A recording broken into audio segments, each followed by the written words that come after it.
వాక్యాన్ని కూడా నేర్చుకుని అప్పుడు మన గృహాలకు మనం వెళ్దాం. చాలా దూరాల నుంచి కొంతమంది వచ్చారు. పగలంతా అనేకమైన పనులు చేసుకున్నారు. మన యొక్క పనులు ఇవాళ మేము మధ్యాహ్నం నకిరికల్ వెళ్ళగలిగాం.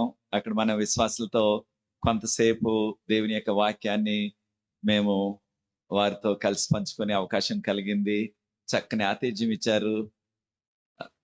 మాకు అక్కడ ఉన్న విశ్వాసులందరూ కూడా, ముఖ్యంగా మన సహోదరులు సంఘ పెద్ద గారు జాన్ బెన్నీ గారు, వారి కుటుంబం కూడా వారికి వందనాలు చెల్లిస్తున్నాను. అదే రీతిగా మేము తిరిగి వచ్చేటప్పటికి 4 అలాగ అయిపోయింది. చాలా బలమైన గాలి వేస్తుంది. అప్పుడు మాతో వస్తున్న వారందరూ అంటున్నారు, ఈ సంవత్సరం ఇవాళ ఖచ్చితంగా వర్షం పడే సూచనలు చాలా ఎక్కువగా కనిపిస్తున్నాయన్నారు.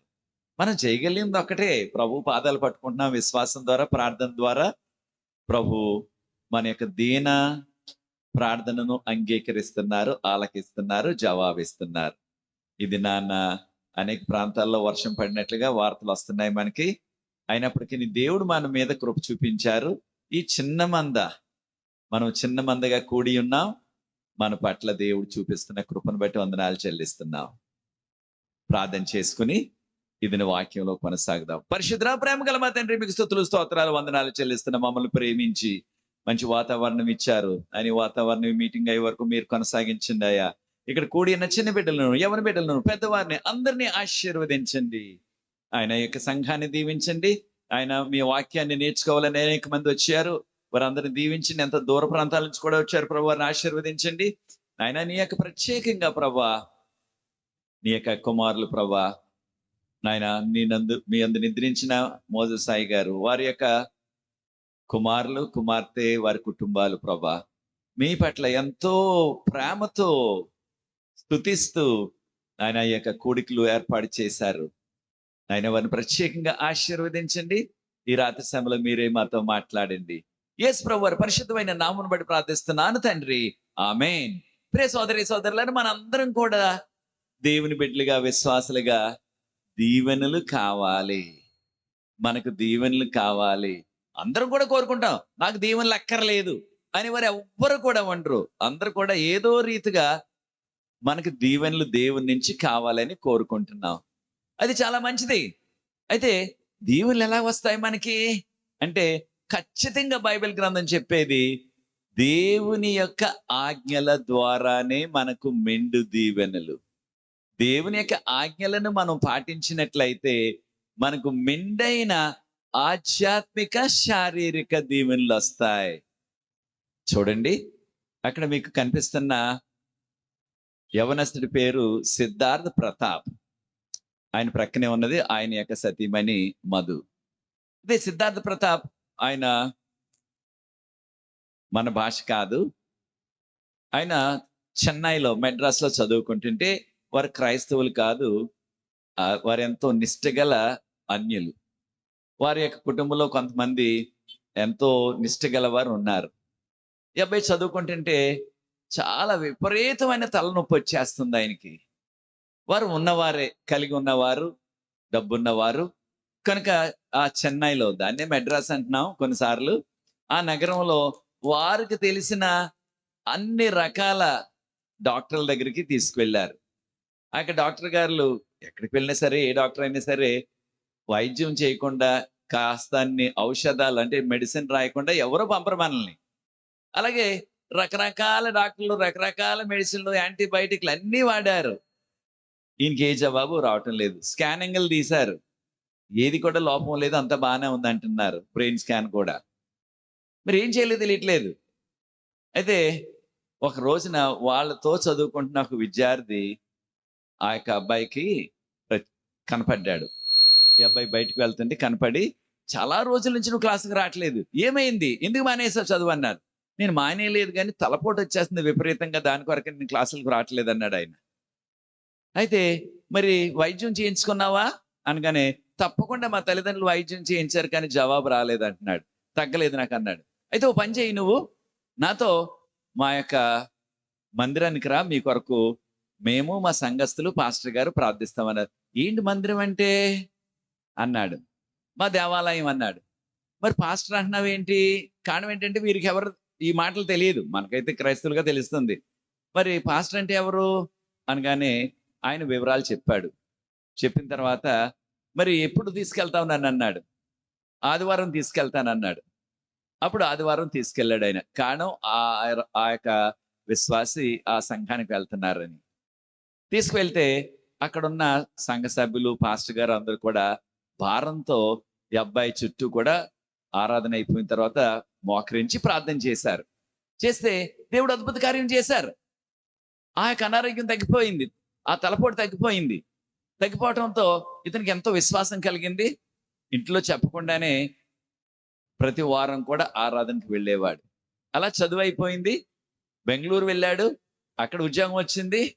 ఆ ఉద్యోగంలో చేస్తూనే ఇంకా ఆరాధనకు రహస్యంగా వెళ్తున్నాడు. తల్లిదండ్రులకి ఇంట్లో చెప్పలేదు. ఈ విధంగా నేను వెళ్తున్నాను క్రైస్తవ ఆరాధనకి అని చెప్పలేదు. తర్వాత బొంబాయి ట్రాన్స్ఫర్ వచ్చింది. బాగా పనిచేస్తున్నాడు. ఆన్‌లైన్‌లో ముఖ్యంగా హ్యూమన్ రిసోర్స్ అంటాం, హెచ్ఆర్ అంటాం. ఆ యొక్క పని చేస్తున్నాడు.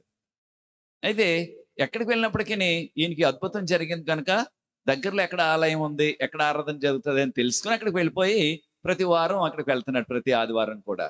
అంతవరకు బాగానే ఉంది. తర్వాత ఆయనకి బొంబాయి నుంచి పూనాకి ట్రాన్స్ఫర్ వచ్చింది.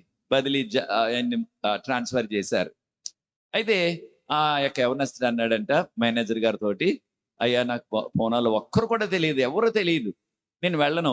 ఈ బొంబాయిలోనే ఉంటాను. బొంబాయి బాగుంది నాకు. ఇక్కడ కొంతమంది పరిచయం అయ్యారు. స్నేహితులు ఉన్నారు. ఇక్కడే ఉంటాను" అన్నాడంట. మేనేజర్ ఎప్పుడైనా సరే ఆయన అన్నాడంట, "అలా కుదరదు. ఖచ్చితంగా వెళ్ళాలన్నాడంట." "నేను వెళ్ళను" అన్నాడు ఈ కుర్రవాడు. ఆయన అన్నాడు, "నువ్వు వెళ్ళకపోతే ఉద్యోగం తీసేస్తానన్నాడు."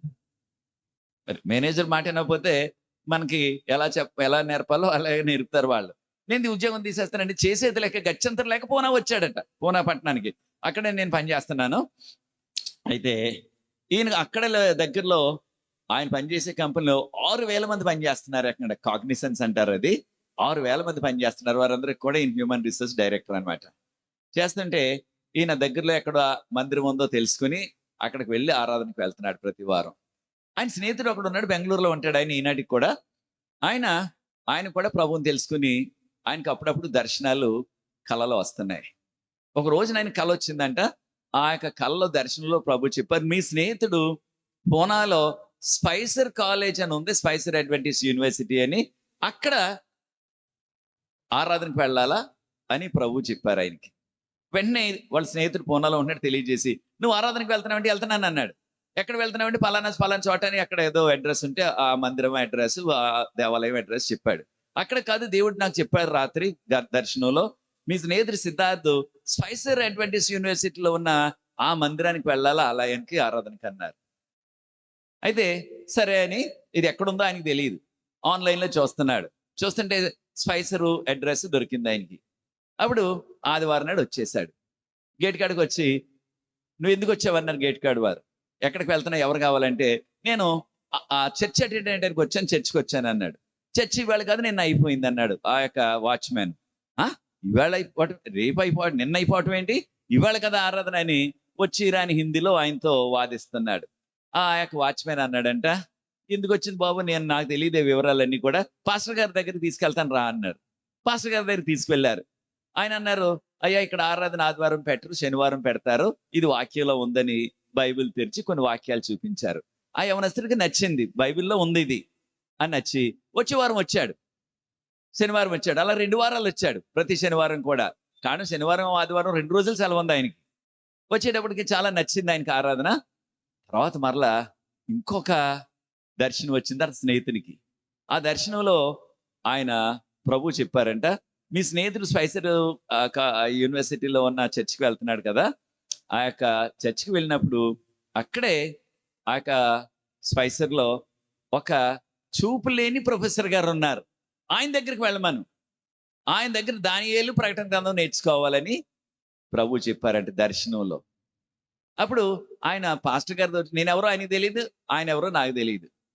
అయితే పాస్టర్ గారి దగ్గరికొచ్చి, "అయ్యా ఇక్కడ ఎవరో చూపు లేని ప్రొఫెసర్ గారు ఉన్నారంట. ఆయనకి చూపు కనపడదంట.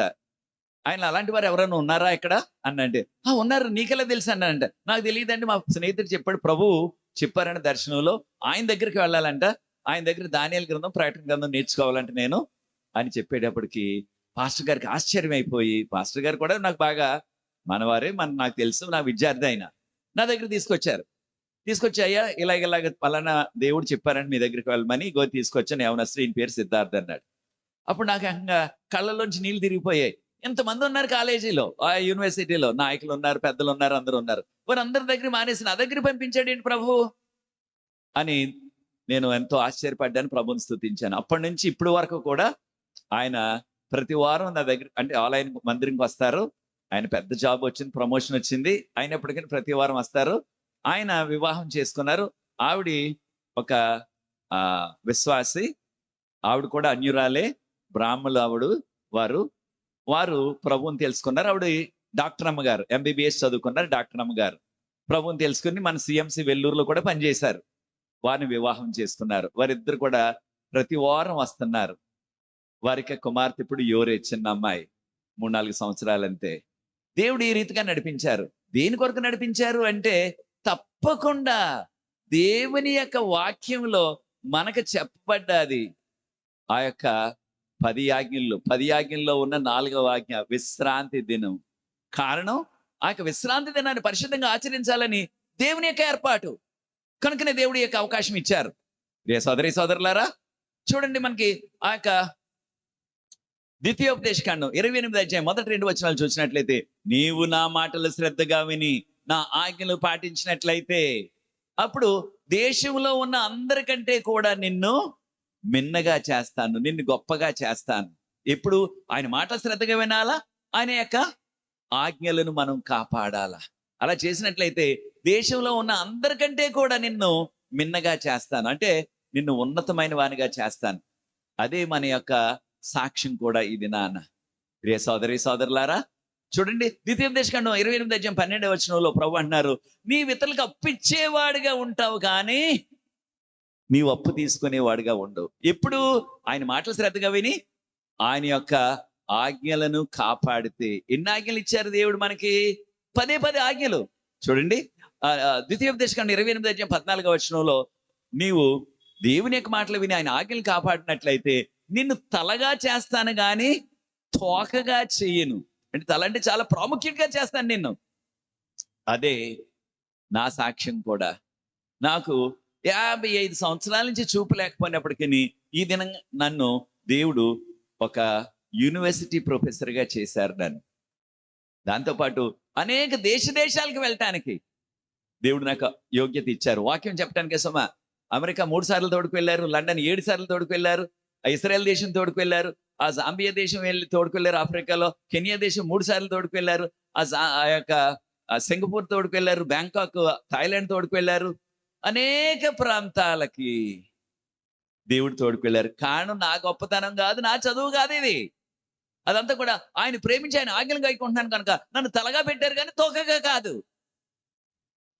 అయితే అయ్యగారికి నేను ముందు చెప్పలేదు కానీ డాక్టర్ ప్రభుదాస్ అయ్యగారు ఉన్నారు, వారి యొక్క సహోదరులు దైవ సహాయం అయ్యగారు ఉన్నారు. వీరిద్దరి యొక్క ప్రోత్సాహంతో, ప్రార్థనతో మనం ఇక్కడ ఈ మీటింగ్లు పెట్టుకుంటున్నాం.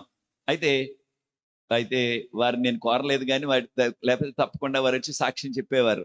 అయితే ఈ 2 రోజుల్లో, వచ్చే 2 రోజుల్లో ఎప్పటికైనా సాక్ష్యం చెప్తే చాలా బాగుంటుందని ఆశిస్తున్నాను, వారిని కోరుతున్నాను. దేవుడు ఆయన నమ్ముకొని ఆయన ఆజ్ఞలు కాపాడారు కనుక దేవుడు ఎంత ఉన్నత స్థితికి తీసుకెళ్ళిపోయారో చూడండి వారిని. అమెరికా వెళ్ళి అక్కడ మెడికల్ డాక్టర్ చదువుకుని మెడికల్ డాక్టర్గా అక్కడ ఎంతో ప్రజాసేవ చేస్తున్నారు. అలాగే దైవ సహాయం గారు కెనడా తోడుకు వెళ్ళారు ప్రభు వారు. అయితే అనేక మందికి లేని అవకాశం. ఒక వాస్తవం తెలుసుకోవాలంటే ఈ పట్టణంలో ఉన్నవారు అనేక మంది ఇంకా హైదరాబాద్ చూడని వాళ్ళు ఉన్నారు. వెళ్ళి ఏదో టీవీలో చూడొచ్చు కానీ హైదరాబాద్ వెళ్లకుండా ఈ చుట్టుపక్కల ఎక్కడో ఏదో మా వెళ్తే గుంటూరు, విజయవాడ వెళ్తున్నారు కానీ హైదరాబాద్ వెళ్ళిన వారు ఇంకా ఉన్నారు. మా గ్రామంలో నేను ఎప్పుడు అనుకుంటాను, దేవుడు అనేక రీతిలుగా అనేక చోట్ల తోడుకెళ్ళారు, దేశాలు. మా గ్రామంలో ఇంకా రైల్లో ప్రయాణం చేయని వాళ్ళు ఇంకా ఉన్నారు మా గ్రామంలో. నా గొప్పతనం ఏంటి? నా గొప్పతనం కాదు ఇది. కానీ మా యొక్క గ్రామంలో ఆ భూమి అంతా కూడా ఒక భూస్వామిది. కొన్ని వేల ఎకరాలు ఉంది, అంతా ఆయనదే. ఆయన ఎప్పుడు కూడా జన్మలో ఆయన కానీ, ఆయన పిల్లలు కానీ, ఆయన పిల్లలు కానీ ఎప్పుడు కూడా ఆ బొంబాయి కానీ, ఢిల్లీ కానీ వారు చూసే అవకాశం అంటే వెళ్ళలేకపోయారు, అంత డబ్బు ఉన్నా సరే. విదేశాలు విడిచిపెట్టండి, విదేశాలనే ప్రశ్నే లేదు వాళ్ళ యొక్క జీవితాల్లో. అయితే చిన్న స్థాయి, కింద స్థాయి, అట్టడుగు స్థాయిలో ఉన్న చూపులేని నన్ను ఇంతగా నిలబెట్టారు. దేని వలన? ఆయన ఆజ్ఞలు పాటించే వారిని తలగా ఉంచుతాను గాని తోకగా చేయనన్నారు ఆయన. కనుకనే దేవుడు చూడండి 10 ఆజ్ఞలు రాసిచ్చారు ఆయన సొంత చేతితో. కారణం ఇది చాలా ప్రాముఖ్యమైన దక్కని బైబిల్ గ్రంథం అంతా కూడా ప్రవక్తల చేత రాయించారు. యెషయా ప్రవక్త, దానియేలు ప్రవక్త, అలాంటి ప్రవక్తల చేత 10 ఆజ్ఞలు మాత్రం ఆయన సొంత చేతితో రాసిచ్చారు రాతి పలక మీద. ఆ రోజుల్లో ఏదైనా రాయాలంటే పెద్ద పెద్ద ఆకులు ఉంటాయి చూడండి, తామరాకులు అలాంటివి, లేకపోతే మన ప్రాంతాల్లో తాళపత్రాలు అంటే తాటి ఆకుల మీద రాసేవారు ఆ రోజుల్లో. అయితే ఏదైనా అది కొంతకాలం తర్వాత ఆకు చీకిపోతుంది, ఇరిగిపోతుంది మొక్కల కింద. కానీ రాతి మీద రాస్తే అది కలకాలం ఉంటది. కనుకనే దేవుడు రాతి మీద రాసిచ్చారు 10 ఆజ్ఞల్ని. నిర్గమకాండం 31 వచనంలో. అయితే చాలా మంది అంటున్నది ఏంటంటే ఈ యొక్క 10 ఆజ్ఞలు మనకు అక్కర్లేదు, క్రొత్త నిబంధనలో క్రైస్తవులకు అవసరం లేదు, అది యూదులకి, మనకు కాదు, దేవుడు వాటిని కొట్టేశాడు, యేసు ప్రభువు దాన్ని కొట్టేశాడు అని కుంటి సాకు చెప్తున్నారు చాలా మంది. బైబిల్ గ్రంథం ఏం చెప్తుంది? మనుషులు రకరకాలుగా చెప్తున్నారు, వారి ఇష్టానుసారం వారికి అనుకూలంగా వారు చెప్తున్నారు. కారణం ఏంటంటే 10 ఆజ్ఞలు పట్టించుకోకుండా, విశ్రాంతి దినాన్ని పట్టించుకోకుండా వారు ఏదో సాకులు చెప్తున్నారు. బైబిల్ ఏం చెప్తుంది, యేసు ప్రభు ఏం చెప్పారు అనే విషయాలు క్లుప్తంగా త్వరగా నేర్చుకుందాం మనం ఇది నాన్న. చూడండి, యేసు ప్రభు ఈ లోకంలో ఉన్నప్పుడు అనేక మందికి ఆ యొక్క కొండ మీద ప్రసంగంలో చేస్తూ మత్తయి సువార్త 5:7 నేను ధర్మశాస్త్రమునైనను ప్రవక్తల వచనమునైనను కొట్టివేయటానికి రాలేదు, నేను వాటిని నెరవేర్చడానికి వచ్చానన్నారు ప్రభువారు.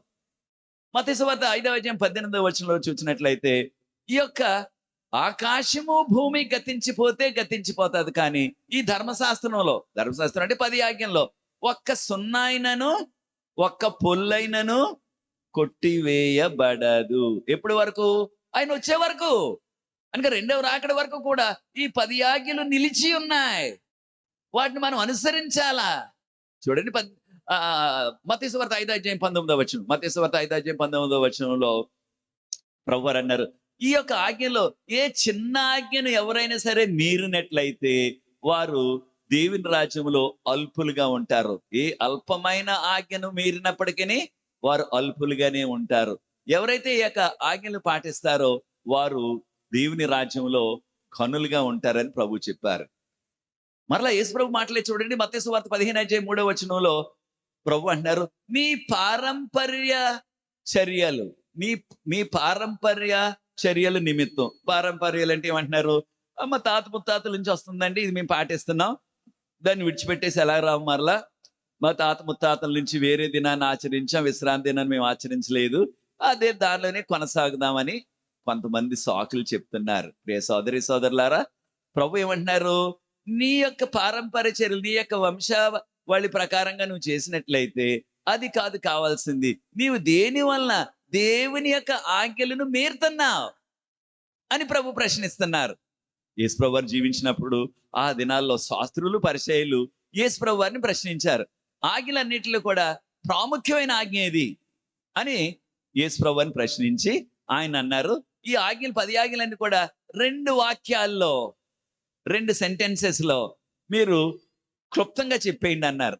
ప్రభువారు అన్నారు, మత్తయి సువార్త 22:37 నీ పూర్ణ హృదయంతో, నీ పూర్ణ ఆత్మతో ఏం చేయాలా? నీ దేవుని ఆరాధించు.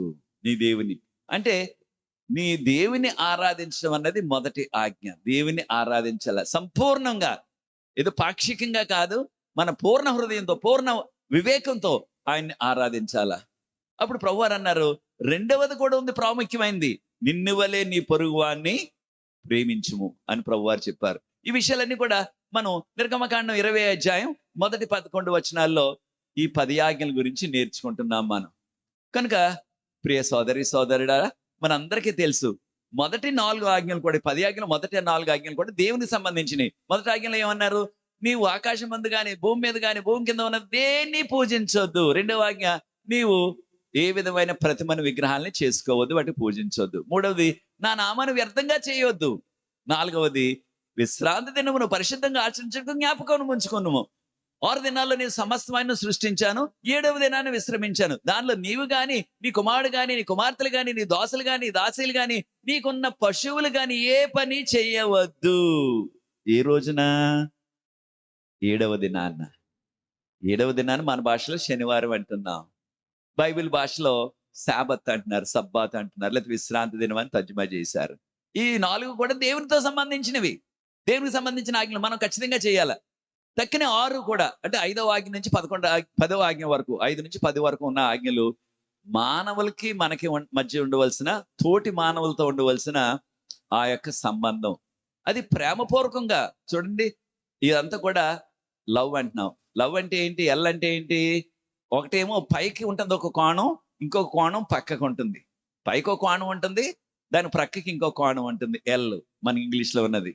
అంటే ఏంటన్నమాట?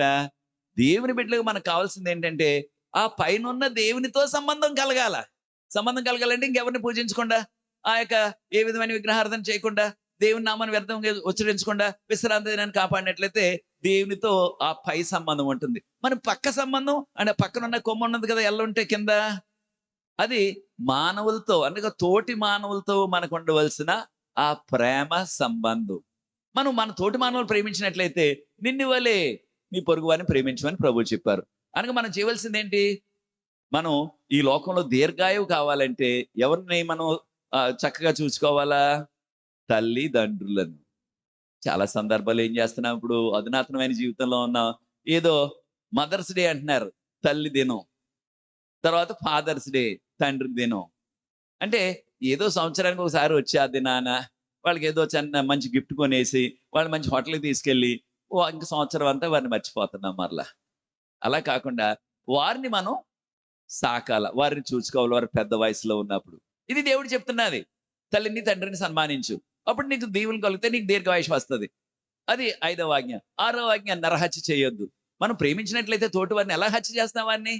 మనం తోటి వారిని ప్రేమించినట్లయితే వారితో ఏ విధంగా మనం ఆ యొక్క తోటి వారి, అంటే మన పొరుగు వారి భార్యతో కానీ, పొరుగు వారి భర్తతో కానీ ఎలాగ వ్యభిచార కార్యాలు చేస్తాం? చేయలేం మనం. కాని వారిని మనం ప్రేమిస్తున్నాం. నిన్ను వల్లే నీ పొరుగు వారిని ప్రేమించు. నీకు అలాంటిది జరగకూడదని నువ్వు కోరుకుంటావు. ఇతరులు కూడా నువ్వు అట్లాంటివి చేయకూడదు. అలాగే దొంగతనం చేయకూడదు. అంటే ఇతరులది ఏది దొంగతనం అంటే ఇతరులది ఏదో తీసేసుకోవటం. తర్వాత అబద్ధ సాక్ష్యం చెప్పవద్దు. తర్వాత నీ పొరుగు వాని దగ్గర ఏది కూడా నీవు ఆశించవద్దు. ఇవన్నీ కూడా దేవుడు చెప్పిన ఆజ్ఞలు మనకి. ఇది 2వ భాగం. అనగా ప్రేమతో దేవుని ప్రేమించాలా, ప్రేమతో మన తోటి వారిని మనం ప్రేమించాలా. ఆ యొక్క తోటి మానవులందరూ కూడా, వారు ఎవరైనా సరే, వారి భాష ఏదైనా, వారి సామాజిక వర్గం ఏదైనా, లేకపోతే వారి యొక్క చదువు ఏదైనా, ఖచ్చితంగా అందరినీ మనం ప్రేమించాలా. ఈ విషయాలు మనకి మత్తయి సువార్త 22వ అధ్యాయం 39, 40 వచనాల్లో ప్రభు చెప్పారు, నిన్ను వలె నీ పొరుగు వారిని ప్రేమించమని. ప్రియ సోదరి సోదరులారా, మనం ఆ కార్యక్రమం చేస్తున్నామా? చాలా సార్లు మనకు స్వార్థం వచ్చేస్తుంది. ఆ యొక్క ఇతరులకు ఉన్నది కూడా నాకే కావాలనుకునే స్వార్థం వచ్చేస్తుంది. అది మనకు తగదు. ఇతరులను కూడా మనం ప్రేమించాలా. వారిని మనం చేతనైనంత వరకు వారికి సహాయం మనం చెయ్యాల. కనుక ప్రియ సోదరి సోదరులారా, దేవుడు ఈ రాత్రి సమయంలో మనందరితో మాట్లాడుచు, మనకి ప్రత్యేకమైన మెండైన దీవులు కావాలంటే దేవుని ఆజ్ఞలు మనం పాటించాల. యేసు ప్రభువారు చూడండి, ఆయన శిష్యులతో మాట్లాడుచు యోహాను సువార్త 14వ అధ్యాయం 15వ వచనం. యోహాను సువార్త 14వ వచనం 15వ వచనం, 14వ అధ్యాయం 15వ వచనంలో ప్రభువారు అంటున్నారు, నన్ను ప్రేమించువాడు నా ఆజ్ఞలను గాయకొనును. యేసు ప్రభువుని ప్రేమిస్తున్నావా ప్రియ సోదరి సోదరుడా? తప్పకుండా అందరం కూడా మేము ప్రేమిస్తున్నాం అంటాం. ఆయన ప్రేమించడం అంటే మాటలతో నేను ప్రేమిస్తున్నానంటే చాలదు. ఏం చేయాలి? దాన్ని చేతల్లో చూపించాల. చేతల్లో అంటే ఆయన 10 ఆజ్ఞలను పాటించాల. దేవుడు చెప్పిన మాటలు నా మాటలు కాదు ఇవి, మానవుల మాట. మానవులు అంటే అది అక్కర్లేదు, మనకి దేవుడు కొట్టేశాడు అని వారు అంటున్నారు. ప్రభు అంటున్నారు, నన్ను ప్రేమించేవాడు నా ఆజ్ఞలు గైకొనాలంటున్నారు. ఎవరి మాట మనం పాటిద్దాం? యేసు ప్రభు మాట పాటిద్దామా? మనం చెప్తున్న ఆ తోటి మానవులు లేకపోతే బోధకులు వాళ్ళ మాటలు పాటిద్దామా? వారి మాటలు కాదు ప్రాముఖ్యం, యేసు ప్రభు మాటలు మనకు ప్రాముఖ్యం. చూడండి, యేసు ప్రభు వారు మన కొరకు సిలువ మీద మరణించారు. ఆయన ప్రాణాన్ని మన కొరకు అర్పించారు. ఆయన అమూల్యమైన రక్తాన్ని మన కొరకు చిందించారు. కనుకనే మొదటి యోహాను పత్రిక 4వ అధ్యాయం 19వ వచనంలో ప్రభు వారు అంటున్నారు, ఆయన మనలను మొదటగా ప్రేమించారు కనుక మనం ఏం చేయాలా? ఆయనను ప్రేమించాలా. మొదటగా మనల్ని ప్రేమించారు ఆయన కనుక మనం యేసు ప్రభువును ప్రేమించాలా. అయితే యేసుప్రభు వారు చూడండి ఈ లోకంలో జీవించినప్పుడు ఆ యొక్క ధనవంతుడు, పాలకుడు, యవనస్తుడు 3 సంగతులు ఉన్నాయి ఆయనలో. ఆయన ధనవంతుడు, ఆయన పాలకుడు ఆ ప్రాంతంలో.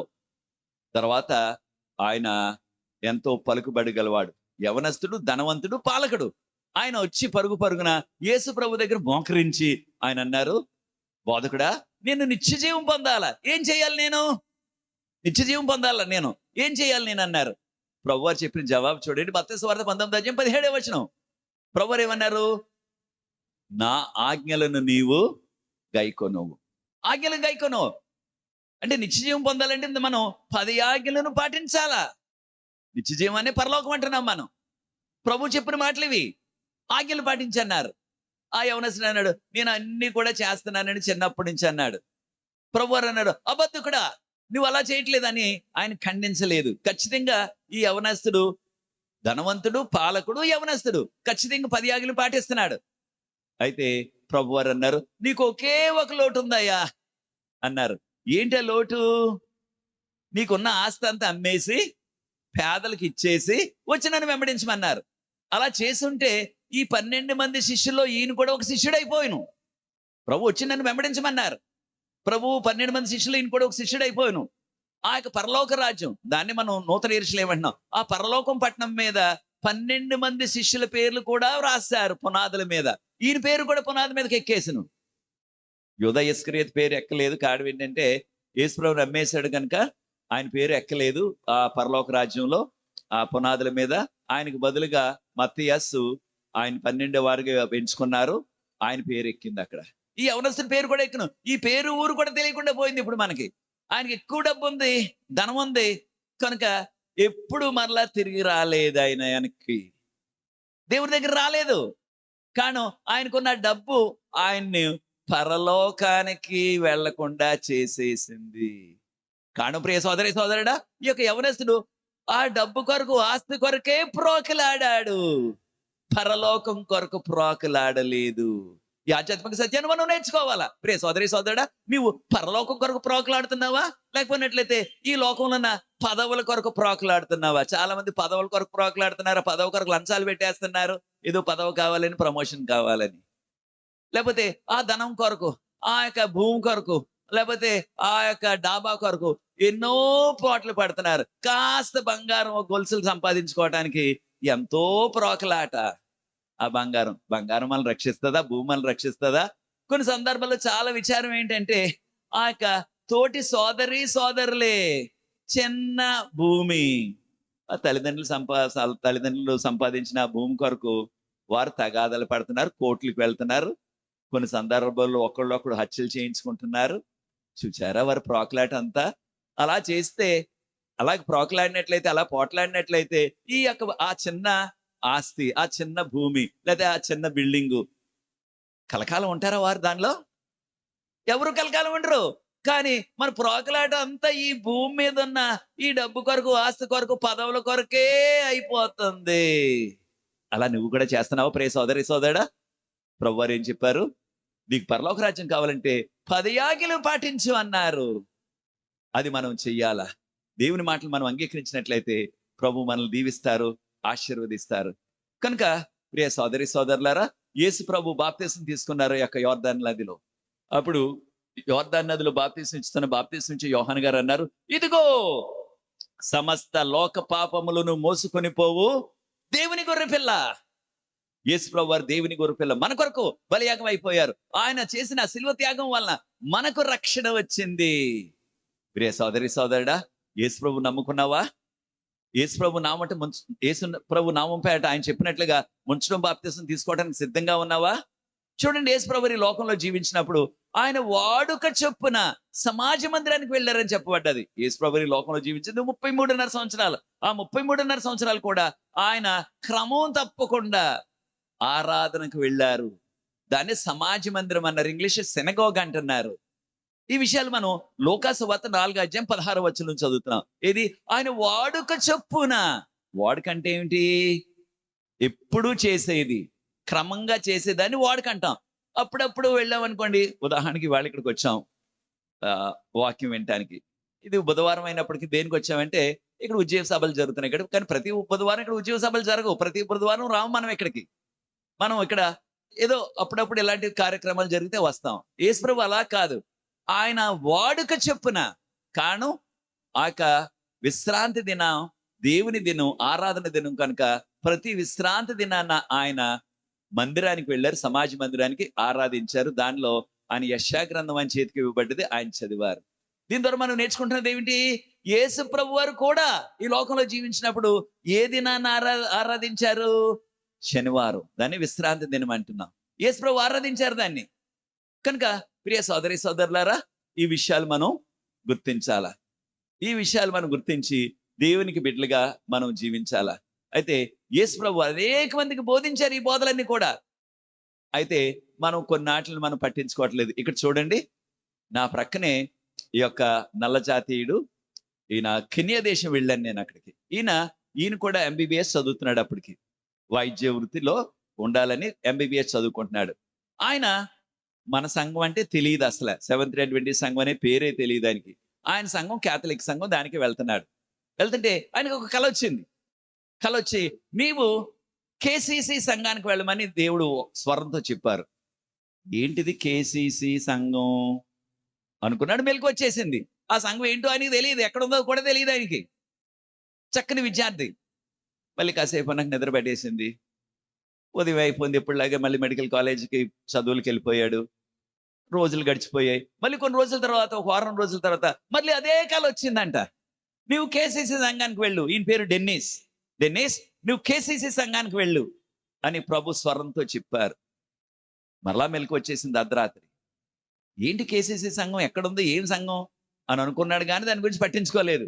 మళ్ళీ కాసేపు నాకు నిద్ర పెట్టేసింది. తెల్లవారుజామున మరలా ఎప్పుడులాగే పనులకు వెళ్ళిపోయాడు.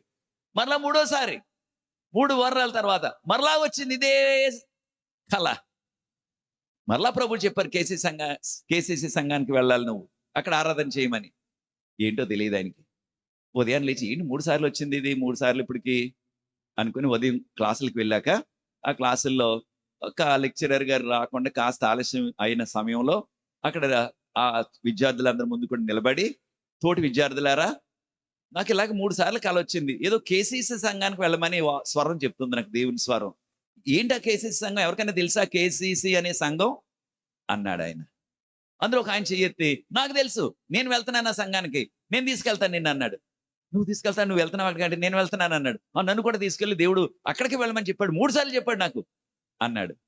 అన్న తర్వాత అప్పుడు ఆ అబ్బాయితో అన్నాడు, మరి ఆదివారం నాకు సెలవే కదా, మనందరికి సెలవే కదా, వెళ్దాం అన్నాడు. ఆయన అన్నాడు, ఆదివారం కాదు అక్కడ సంఘం పెట్టేది, శనివారం పెడతారు ఆ సంఘంలో ఆరాధన. శనివారం ఏంటి, లోకం అంతా ఆదివారం చేస్తుంటే శనివారం అంటే ఏంటయ్యా అని తోటి స్నేహితుడితోటి, క్లాస్మేట్ తోటి కాసేపు ఆయన పరిహాసం చేశాడు, ఆయన హేళన చేశాడు ఆయన్ని. ఆయన అన్నాడు, లేదు లేదు, వాక్య ప్రకారంగా దేవుడు చేసింది 6 దినాలు సృష్టించారు, 7 దినం విశ్రమించారు, ఆ దినాన్ని ఆరాధన చేయాల. చూడు యేసుప్రభు వారు ఆ లోక సువార్త 4:16 వచనంలో చూడు, బైబిల్ తెరిచి, దానిలో ఆయన విశ్రాంతి దినాన్ని వెళ్ళినట్టు ఉంది. కనుక మేము కూడా అదే చేస్తున్నాం, నేను తీసుకెళ్తాను రా అన్నాడు. సర్లే, ఏ రోజులైతే నాకు దేవుడు చెప్పాడు వెళ్తానని ఆయన వచ్చాడండి. ఆయన తీసుకెళ్ళాడు స్నేహితుడు. తీసుకెళ్తే ఆ రోజున ఆ ఆరాధనలో ప్రారంభంలో ఆఖరిలో కూడా అనౌన్స్మెంట్ చేస్తున్నారు. ఏమని? రేపటి నుంచి ఆదివారం సాయంత్రం నుంచి ఈ యొక్క చర్చిలో ఇక్కడ ఉజ్జీవ సభలు జరుగుతున్నాయి. భారతదేశం నుంచి ఒక ప్రొఫెసర్ గారు వస్తున్నారు, శరత్ బాబు గారు అని. ఆయన చూపు లేదు, చూపు లేకపోయినప్పటికీ వాక్యం చెప్తున్నారు. ఆయన వస్తారు వాక్యం చెప్పడానికి, మీరందరూ కూడా రండి అని అనౌన్స్మెంట్ చేశారు. ఆ సంఘంలో ఇప్పటికి కనీసం 6-7 వేల మంది ఉన్నారు. ఏకంగా 6-7 వేల మంది ఉన్నారు. నేను అక్కడికి వెళ్ళినప్పుడు వాక్యం చెప్పినప్పుడు ఆఖరి రోజున అక్కడ ఉన్న ఎమ్మెల్యే గారు, ఎంపీ గారు కూడా మీటింగ్కి వచ్చారు. గవర్నర్ గారు కూడా వచ్చారు ఆ దినాన. దాదాపుగా కనీసం లేదంటే 15,000 మంది పైగా వచ్చారు జనం. ఎక్కడ చూసినా సరే అడుగు పెట్టడానికి వీలు లేకుండా ఉంది. ఆ గ్రౌండ్ అంతా నిండిపోయింది. వాళ్ళ నాకు చెప్పారు ఆరాధన అంటే ఆ కార్యక్రమం జరిపించిన వారు. అప్పుడు అక్కడ అనౌన్స్మెంట్ చేస్తే, ఈ కుర్రోడు ఏంటి ఇండియా నుంచి వస్తున్నాడా, ఆయన చూపు లేదా, ఆయన ఎలా చెప్తాడు వాక్యం చూపులేనోడు, చూద్దాం అసలు ఎలా ఉంటుందో అనేసి ఆదివారం సాయంత్రం వచ్చాడు. అదే మొదటి రోజు మీటింగ్. నాకు ఈయన వచ్చినట్టు నాకు తెలియదు, నాకు ఎవరో ఆయన తెలియదు, నాకు ఎవరు వచ్చారో ఎంతమంది వచ్చారో నాకేం తెలుస్తుంది, చూపలేదు కనుక. వాక్యం విన్నాడు, విని బాగుంది, రేపు కూడా రావాలనుకున్నాడు. అలాగే రోజు వచ్చాడు, వారం అంతా వచ్చాడు. ఆఖరిలో ఎవరికి బాప్తిసం కావాలా? ప్రభు నమ్మిన వారు అని నేను ప్రశ్న అడిగాను. బాప్తిసం కావాల్సిన వాళ్ళు ఏమంటే 110 మంది ముందుకొచ్చారు ఏకంగా. ఒక 110 మంది వచ్చారు ఏకంగా బాప్తిసం కావాలని. దానిలో ఈయనొకడు.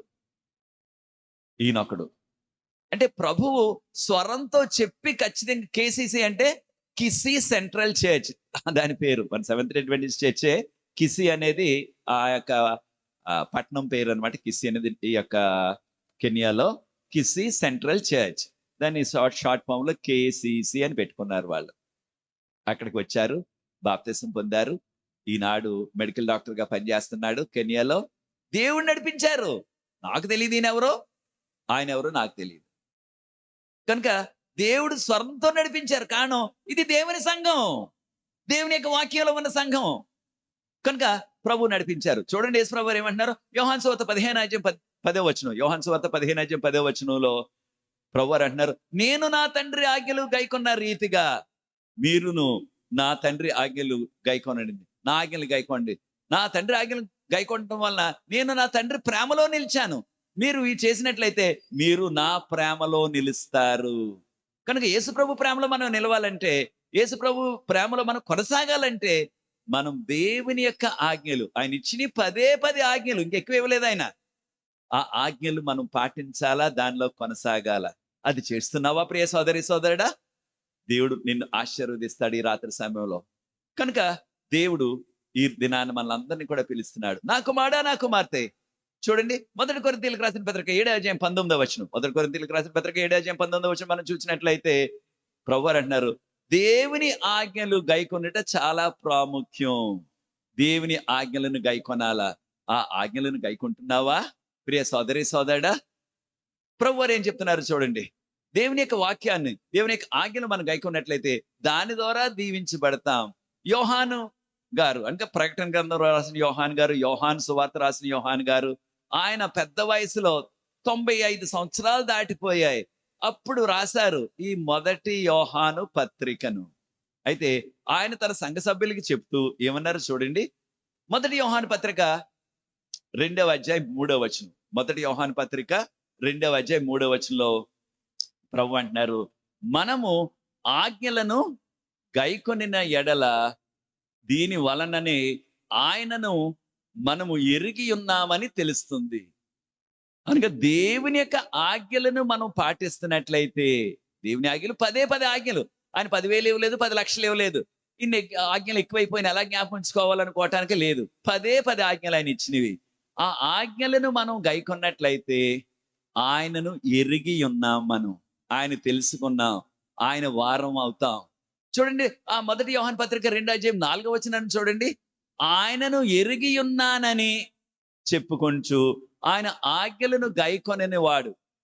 యేసుప్రభు నాకు తెలుసు, యేసుప్రభు వాడును, యేసుప్రభు నమ్ముకున్నాను అని చెప్పి మనం ఆజ్ఞలను అనగా దేవుని 10 ఆజ్ఞలను కాపాడకపోయినట్లయితే ఏమంటున్నారు చూడండి. 1 యోహాను పత్రిక 2:4 ఆఖరి భాగాన్ని చాలా ఘాటుగా ఉంది మాట. ఆ విధంగా యేసుప్రభుని ఎరిగి ఉన్నానని చెప్పి ఆయన ఆజ్ఞలు ఆయన ఆజ్ఞలు పాటించకుండా, ఆయన ఆజ్ఞలు గైకొనకుండా ఉన్నట్లయితే అటువంటి వారిని ఏమంటుంది వాక్యం? అబద్ధికులు. నేనంటలే సుమండి, దేవుని వాక్యం చెప్తుంది. అంటే నేను దేవుని ఎరిగి ఉన్నానని చెప్పుకొని ఆయన ఆజ్ఞలు పాటించకపోతే ఆ వ్యక్తి అబద్ధికుడు. మనం అబద్ధికులుగా ఉండకూడదు. కాను యేసుప్రభు సత్యం. ప్రభువారు అన్నారు, నేనే సత్యమును మార్గమును జీవనమును అన్నారు.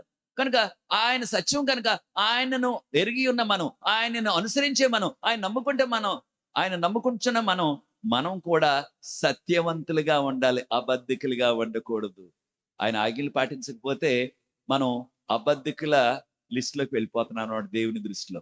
కనుక ప్రియ సోదరి సోదరులారా, ఈ రాత్రి సమయంలో ఈ విషయాలు నేర్చుకుందాం. చూడండి ఆ యొక్క ఘట సర్పం ఆ స్త్రీని వెంటాడుతున్నాడు. ఆ యొక్క స్త్రీని ఈ విషయం సాదృశ్యంగా చెప్పబడ్డది. ఘట సర్పం ఎవరు? సాతానని ఎంతో విపులంగా బైబిల్ గ్రంథంలో ప్రకటన గ్రంథం 12:9 చెప్పబడ్డది. ఘట సర్పం సాతానని.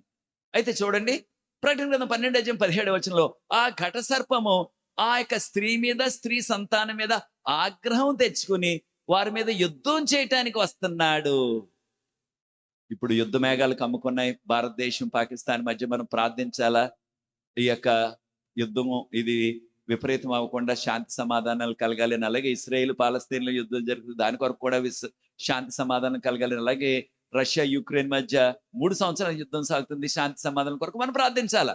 అయితే ఎవరైనా సరే యుద్ధం చేసినట్లయితే ఏం జరుగుతుంది?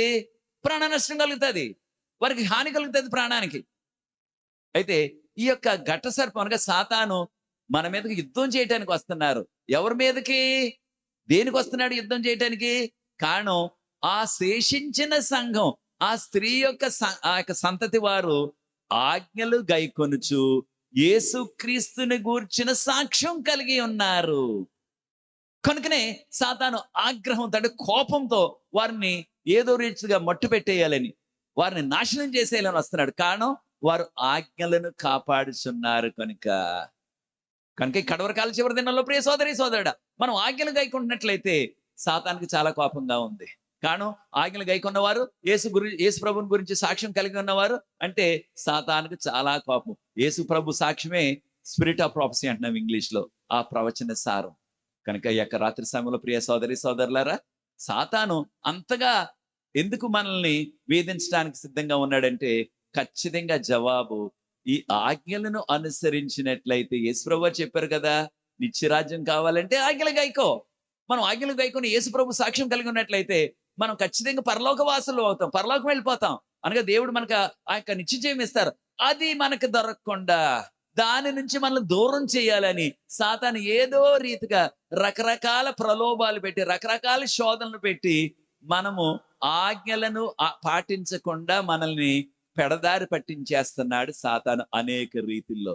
చూడండి, ప్రార్థన మనందరం కూడా మనందరం కూడా విశ్వాసులుగా ప్రార్థన చేస్తున్నాం. అనేక సందర్భాల్లో అనేక అవసరాలు ఉంటున్నాయి మనకి, మన కుటుంబాలకి, మన సంఘాలకి. వాటి కొరకు ప్రత్యేకంగా ప్రార్థిస్తున్నాం, ఉపవాసం ఉండి ప్రార్థిస్తున్నాం. అయితే మన ప్రార్థనకు జవాబు రావాలంటే, మన ప్రార్థనలు దేవుడు అంగీకరించాలంటే ఏం చేయాలి మనం? 1 యోహాను పత్రిక 3:22 1 యోహాను పత్రిక 3:22 ప్రభు ఏమంటున్నారు? నీవు నా ఆజ్ఞలను గైకుంటున్నావు కనుక నీ ప్రార్థనకు జవాబిస్తాను నేను. దేవునికి స్తోత్రం. మనం దేవుని యొక్క ఆజ్ఞలు పాటించినట్లయితే దేవుడు మన యొక్క ప్రార్థనలకు జవాబిస్తారు. కనుక నీ ప్రార్థనకు జవాబు కావాలంటే ప్రియ సోదరి సోదరుడా, నీవు దేవుని యొక్క ఆజ్ఞలను గైకో. చూడండి, 1 యోహాను పత్రిక 5:3 ప్రకటన గ్రంథంలో రాసిన యోహాను గారు ఆయన యొక్క వృద్ధాప్యంలో రాసిన వాక్యం ఇది. ఏమని అంటున్నారు?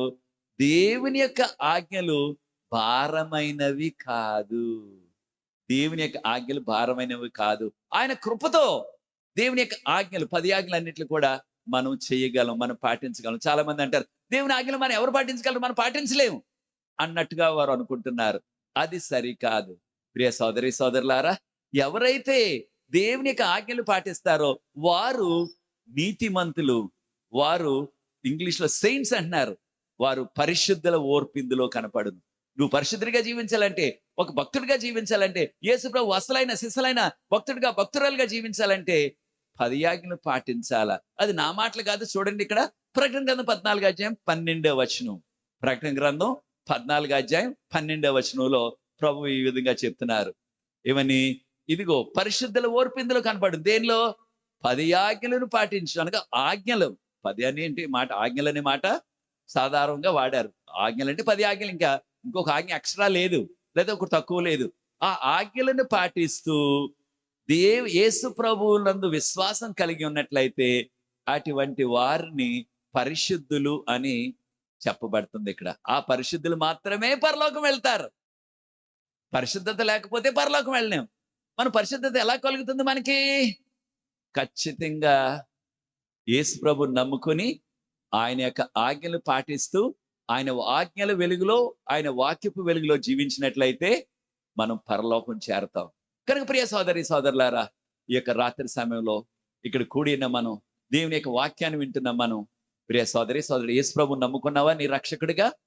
యేసు ప్రభు ఏ రీతిగా ముంచడం బాప్తిసం తీసుకున్నారు నీటిలో, ఆ రీతిగా ముంచడం బాప్తిసం తీసుకున్నావా? చాలా మంది రకరకాల బాప్తిసాలు తీసుకుంటున్నారు. అవి బైబిల్ గ్రంథంలో చెప్పలేదు. బాప్తిస్మము అంటే ఖచ్చితంగా నీటిలో ముంచబడాలా. అదొక చెరువైనా, కాలువైనా, లేకపోతే అది ఒక బాప్టిజమల్ ట్యాంక్ అయినా, ఏదైనా సరే నీటిలో ముంచటం బాప్తిసం తీసుకోవాలా. అది నువ్వు తీసుకున్నావా? వాక్యపు వెలుగులో జీవిస్తున్నావా? వాక్య ప్రకారంగా జీవిస్తున్నావా? 10 ఆజ్ఞల వెలుగులో జీవిస్తున్నావా? 10 ఆజ్ఞలు పాటిస్తున్నావా? ఆ 10 ఆజ్ఞలో చెప్పబడిన విశ్రాంతి దినాన్ని కూడా నువ్వు ఆరాధిస్తున్నావా? నీవు నీ కుటుంబం ఈ రాత్రి సమయంలో ప్రభు అడుగుతున్నారు. నా కుమారుడా, నా కుమార్తె, నేను త్వరగా వస్తున్నాను. యేసు ప్రభు చెప్పిన రీతిగా ఆ యొక్క ధనవంతుడు, పాలకుడు, యవనస్తుడు నిత్య జీవం కావాలంటే ఆజ్ఞలను గైకోమన్నారు. కనుక మనం కూడా ఆ ఆజ్ఞలను గైకొని ఆ నిత్య జీవాన్ని మనం సొంతం చేసుకుందాం. అలా చేస్తున్నట్లయితే సాతాను గాడికి కోపం. కనుక యుద్ధం చేయడానికి వస్తున్నాడని ప్రకటన గ్రంథం 12:17 చూచాం మనం. కనుక దేవుని యొక్క ఆజ్ఞలు పాటించే వారిని దేవుడు ఆశీర్వదిస్తారు. ఎలాగన్నారు? మనం నేర్చుకున్నాం కదా మొదట్లో, నిన్ను తలగా చేస్తాను గాని తోకగా చేయనన్నారు. ఇప్పటికి 2 టీవీ ఛానల్లో వాక్యం చెప్తున్నాను నేను. నాకు చూపు లేదు. ఒక్కో టీవీ ఛానల్‌కి 15,000 కట్టాల. ఒక్కో కార్యక్రమానికి. నెలకు కాదు సుమా. నెలలో 4 కార్యక్రమాలు అంటే 60,000 కట్టాల. నాకు డబ్బులు లేవని. ఒక కుటుంబం అన్నారు, అయ్యా మీరు టీవీ కార్యక్రమంలో వాక్యం చెప్పండి. మేము కడతాం డబ్బులు అన్నారు. నేను అన్నాను, చాలా మంచిదది. నాకొద్దు డబ్బులు, నా చేతికి ఇవ్వద్దు. ఆ టీవీ వాళ్ళకి డైరెక్ట్‌గా కట్టేయండి, టీవీ స్టేషన్‌కి. నేను మాత్రం వాక్యం చెప్తాను. ప్రభు నాకు వాక్యం నేర్పించారు. ఆ జ్ఞానం ఇచ్చారు. నాకు ఉట్టినే చెప్తాను. నాకు డబ్బులు అక్కర్లేదు దానికి అంటున్నాను. అలాగే చెప్తున్నాను ప్రతి వారం. 2 టీవీ ఛానల్. ఒకటి శుభవార్తలు ప్రతి సోమవారం వస్తుంది. సాయంత్రం 6 నుంచి 6:30 వరకు. అలాగే మోక్ష మార్గం అని ఇంకో చిన్న ఛానల్ ఉంది. దానిలో ప్రతిరోజు వేసేస్తున్నారు వారు. ఒక్క రూపాయికి అడగట్లేదు నన్ను. డబ్బులు ఇవ్వండి అయ్యా, మీరు డబ్బులు కట్టండి అనట్లేదు. ప్రతిరోజు మాకు అనుమతి ఇవ్వండి, మేము వాక్యం వేసేస్తాం. ప్రతి ఉదయం 6:30 నుంచి 7 వరకు, సాయంత్రం మరలా 9 నుంచి 9:30 వరకు 2 సార్లు వేసేస్తున్నారు. వారు టీవీ వారు ఏం చెప్పారంటే నాకు, అయ్యా మీ వాక్యం ఒక్కొక్క రోజున వేయలేకపోతుంటే చాలా మంది ఫోన్ చేసి, అయ్యగారు వాక్యం మేము వినాలనుకుంటున్నాం, ఎందుకు వేయట్లేదు దానియేలు గ్రంథం, ప్రకటన గ్రంథం అంటున్నారంట. దేవునికి స్తోత్రం. నా గొప్పతనం కాదు, నా తెలివి కాదు, నా యొక్క ప్రభావం కాదు. అది దేవునికి మహిమ. కారణం ఏంటి? ఆయన ఆజ్ఞలు పాటించే వారిని తలగా చేస్తాను గాని తోకగా చేయనన్నారు. అది నా పట్ల నెరవేర్చారు. ఇక్కడ కూడిన మనందరి పట్ల నెరవేరుస్తున్నారు. ప్రభుదాసాయి గారు, దేవసహాయమయ్య గారు, వారి యొక్క కుమారుడు వారి యొక్క సహోదరుడు విజయపాల్ గారు, వారందరినీ కూడా దేవుడు ఎంతో దీవించి విదేశాలకు తీసుకెళ్ళి అక్కడ వాడుకుంటున్నారు. అలాగే మీలో కొంతమంది మీ యొక్క బంధువులు కూడా ఉన్నారు. ఇదంతా దేవుని యొక్క మహిమ కార్యం ఏంటంటే, ఆయన నమ్ముకొని ఆయన ఆజ్ఞల ప్రకారంగా జీవించేవారు అందరికంటే మిన్నగా ఉంటారని మనం చూచాం. ద్వితీయోపదేశకాండం 28 మొదటి 2 వచనాల్లో. కనుక ప్రియ సోదరి సోదరుడు, ఇవాళ సమయం ఉన్నప్పుడు ఈ రాత్రి కానీ రేపు కానీ ద్వితీయోపదేశకాండం 28 ప్రార్థనా పూర్వకంగా మొదటి 15 వచనాలు చదివి 2-3 సార్లు ప్రార్థించండి. ఎంతో గొప్ప దీవెన ఉన్నది. అందరం కూడా దీవించబడాలనే కోరుకుంటున్నాం. శారీరకంగా, ఆధ్యాత్మికంగా. దేవుడు అవన్నీ కూడా నెరవేరుస్తారు. ఎప్పుడు? ఆజ్ఞలతోనే మనకు మెండు దీవెనలు. ఆజ్ఞలు పాటించినట్లయితే 10 ఆజ్ఞలు, అన్ని దీవెనలు మీకు వస్తాయి. నేను సజీవ సాక్షిగా మీ ముందు నిలబడ్డాను. నా గొప్పతనం కాదు, నాలో ఏమి లేదు. చూపు లేకపోయినప్పటికీ నన్ను నిలబెట్టి ప్రభు ఇన్ని దేశాల్లో వాడుకుంటున్నారు. అది ఆయన మహిమ కొరకు, ఆయన ఆజ్ఞలను కాపాడుతున్నాను కనుక. మరి నన్నే దేవుడు ఇంతగా దీవించితే మీకు ఏ లోటు లేదు. మీకు ఏ లోటు లేదు. అనగా లోటు అంటే చక్కని చూపు ఉంది, చక్కని ఆరోగ్యం ఉంది, అన్నీ ఉన్నాయి. మిమ్మల్ని ఇంకా ఘనంగా, ఉన్నతంగా వాడుకుంటారు. ప్రభువుని నమ్ముకొని ఆయన ఆజ్ఞలను పాటించి చూడండి, ప్రయత్నించండి. మిమ్మల్ని తలగా ఉంచుతాను కానీ తోకగా చేయనన్నారు. అయితే దానికంటే ముఖ్యంగా మనకేదో కొంత అధికారం కొంతకాలం ఉంటే, అధికారం కలకాలం సాగదు, ఈ లోకం కలకాలం రాదు. అయితే ప్రభు చెప్పారు కదా, మత్తయి సువార్త 19:17 మనం చూచాం. నిత్య జీవం కావాలంటే ఆజ్ఞలు గైకోమన్నారు. ఆ 10 ఆజ్ఞలను గైకొని త్వరలో వచ్చేస్తున్నారు ప్రభు రెండోసారి ఆ రాజ్యంలో చేరాలని. ఆ నిత్య రాజ్యంలో నువ్వు కలకాలం ఉండాలని. దుఃఖం లేకుండా, మరణం లేకుండా, వ్యాధులు లేకుండా, గుడ్డితనం లేకుండా, కుంటితనం లేకుండా, అప్పులు లేకుండా, విడాకులు లేకుండా, మరణాలు లేకుండా ఉండే ఆ శాశ్వతమైన లోకంలో మనల్ని తీసుకెళ్ళటానికి ప్రభు వస్తున్నారు త్వరగా. ప్రభుని నమ్ముకో. ఇంకా బాప్తిసం తీసుకోకపోయినట్లయితే మీ పేర్లు పాస్టర్ గారికి ఇవ్వండి. ఈ యొక్క వచ్చే శనివారం ఉదయం బాప్తిసం మీకు ఇస్తాం. ఇక్కడే మనకు బాప్తిసం ట్యాంక్ కూడా ఉన్నది. ఈ యొక్క అవకాశాన్ని జారు విడుచుకోవద్దు. ప్రియ సోదరి సోదరుడా, ఈ దినం మనది, రేపు మనది కాదు. ఎప్పుడు మరణం వస్తుందో మనకు తెలియదు. మరణం మనకి తెలియజేసి రాదు, ఫోన్ చేసి రాదు మనకి. అయితే మరణంతో పాటు మనకి కావలసినది నిత్య జీవం కావాల. కలకాలం జీవించే జీవితం, నిరంతరం నిలిచే జీవితం. అదే పరలోక రాజ్యం. దానిలో ప్రవేశించాలంటే ప్రభువు నమ్ముకో, వాక్య పెళ్లిలో జీవించు, ఆయన ఆజ్ఞలు పాటించు. అప్పుడు నువ్వు ఖచ్చితంగా పరలోకానికి గ్యారంటీ క్యాండిడేట్. కనుక పరలోకం వెళ్ళాలని ఆశించినట్లయితే ఎక్కడి వరకు తల్ల వంచండి, ప్రార్థించి ఈ వర్తమానాన్ని ముగిస్తాను. బాప్తిసం కావాలని ఎవరైతే ప్రేరేపించబడుతున్నారో ప్రభు సన్నిధిలో ప్రార్థించండి, నిర్ణయం చేసుకోండి. మీకు కూడా బాప్తిసం ఇస్తాను. అప్పుడు ఇక్కడి నుంచి వెళ్తాను. ప్రార్థన. పరిశుద్ధ ప్రేమ గల మా తండ్రి, మీకు స్తుతులు స్తోత్రాలు వందనాలు చెల్లిస్తున్నాం. ఈ రాత్రి సమయంలో మాతో మాట్లాడారు, వందనాలు ప్రభువా. ఈ లోకంలో మీరు కూడా విశ్రాంతి దినాన్ని పాటించారు, 10 ఆజ్ఞలు పాటించారు. మీరు చెప్పారు తండ్రి, ఆ యొక్క ధనవంతుడికి, యవనస్తుడికి, ఆ యొక్క పాలకుడికి నిత్య జీవం కావాలంటే నా ఆజ్ఞలు గైకోమని చెప్పారు ప్రభువా. అలాగే నీ ఆజ్ఞలు గైకుంటే మా ప్రార్థన ఆలకిస్తానని మాకు చెప్పారు. 1 యోహాను పత్రిక 3:22 ఈ దినాన మా మనవులు ఆలకించి మేమందరం కూడా మీకు లోబడి మేము నిర్ణయం చేసుకుని నాయన మిమ్మల్ని నమ్ముకోవటం వల్ల, మీ ఆజ్ఞలు కాపాడటం వల్ల మేము ఎంతో ఉన్నత స్థితిలో ఉన్నాం ప్రభా. ఈ యొక్క లోకంలో ఆ యొక్క ధన్యత నాకు ఇచ్చారు. ఆ ధన్యత ఇక్కడున్న నీ కుమారుడు డాక్టర్ ప్రభుదాసాయి గారికి ఇచ్చారు. అలాగే దేవసాయ గారికి ఇచ్చారు. వారి యొక్క కుమారుడు విజయపాల్ గారికి ఇచ్చారు. ఇంకా అనేక మంది ఆయన వారి యొక్క బంధువులు, వారి రక్త సంబంధులు ప్రభా అనేక చోట్ల ఉన్నతమైన స్థితిలో నాయన వారు విదేశాల్లో కూడా రాణిస్తున్నారు. ఇదంతా నీ కృప. వారు ఆజ్ఞలు గైకోవటం వలన వారికి కలిగిన ధన్యత. అటువంటి ధన్యత మాకు కూడా అనుగ్రహించి ఈ లోకంలో ఉన్నతమైన స్థితితో పాటు మాకు పరలోక రాజ్యం కావాలి. మీ ఆజ్ఞలు పాటించే వారుగా, మీకు యోగ్యమైన కుమారులుగా కుమార్తెగా జీవించే కృప ఇక్కడ కూడిన మాకు అందరికీ అనుగ్రహించమని, దూర ప్రాంతంలో వచ్చిన ప్రతి వారిని దీవించమని, మరలా మా తిరుగు ప్రయాణంలో మాకు సహాయం చేసి క్షేమంగా మమ్మల్ని చేర్చి రేపు సాయంత్రం మరలా వచ్చి మీ వాక్యాన్ని విని ధన్యత దయచేయమని, ఇక్కడ కూడిన చిన్న బిడ్డలను, యవన బిడ్డలను, పెద్దవారిని, వృద్ధులను అందరిని కూడా ఆశీర్వదించండి. సంఘాన్ని దీవించండి, సంఘ పాస్టర్ గారిని, వారి కుటుంబాన్ని దీవించండి, సంఘ పెద్దలను దీవించండి. ఆయన ఎంతో భారంతో ప్రభా నాయన గుంటూరు నుంచి రోజు వచ్చి ప్రభా అడ్వెంటిస్ట్ క్రై మీడియా వారు ఇక్కడ చేస్తున్న పరిచర్యను బట్టి వందనాలు చెల్లిస్తున్నాం. మా సెక్షన్ నాయకులను దీవించండి, సెక్షన్ దీవించండి. మీ ప్రత్యేకమైన కృపతో ప్రభా దీనికి సహకరిస్తున్న ప్రతి వ్యక్తిని ఆశీర్వదించవలసిందని మీ దీవులతో పంపించమని యేసు ప్రభు వారి పరిశుద్ధమైన నామమును బట్టి ప్రార్థిస్తున్నాను తండ్రి. ఆమేన్. తండ్రి యొక్క ప్రేమయు, కుమారుని యొక్క కృపయు, పరిశుద్ధాత్మ యొక్క అన్యోన్య సహవాసము ఇప్పుడు ఎల్లప్పుడు ఇక్కడ కూడిన మనకు, ప్రభు నమ్మిన ప్రతి వారికి సదాకాలము తోడైండి నడిపించును గాక. ఆమేన్. ఆమేన్.